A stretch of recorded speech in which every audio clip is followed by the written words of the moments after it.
imagine, goes on a rant about the absence of God in his suffering.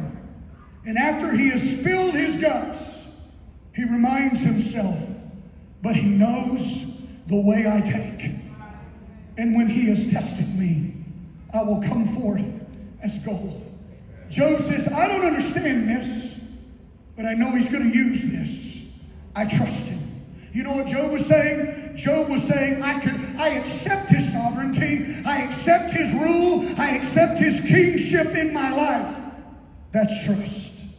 He was relying on him. We believe in him, but we don't rely on him. If we say we believe in Jesus, but all of our self-worth is coming from our career, then our career is our king. If your portfolio, like all of ours is at the moment, taking a bloodbath in the stock market and you can't sleep at night because of your anxiety, Jesus isn't your king, your portfolio is your king. Are you relying on him? Do you trust him? Make Jesus your king. You obey a king, you trust a king, and finally, you expect great things from a king. A true king is powerful. He is authoritative. And he resources his people through his love. He loves to show his power and his resources on the behalf of his people. So treat Jesus like a king in your prayer life. Expect great things from him. If you're pessimistic toward what Jesus can do in your life, you are not treating Jesus like a king. You need to pray big, bold, audacious prayers. As my friend Mark Batterson says, bold prayers honor God, and God honors bold prayers. The king is not offended by your biggest dreams or your bold prayers. He's offended by anything less. If your prayers aren't impossible to God, they are insulting to God. If they're not impossible to you, they are insulting to God. Why? Because they don't require his intervention.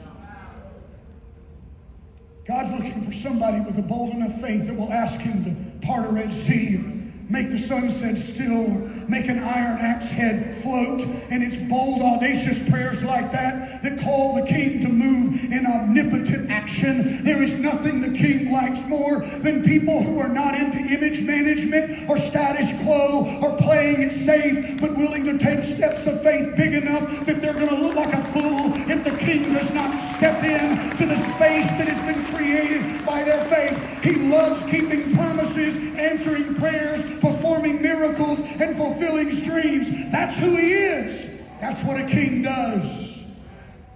The great hymn writer John Newton, famous for Amazing Grace, wrote another hymn. He wrote many, but in another hymn, he penned this, talking to us. Thou art coming to a king. Large petitions with thee bring, for his grace and power are such, none can never ask too much. None can ever ask too much. He's the king. You obey a king, you trust a king, you expect great things from a king.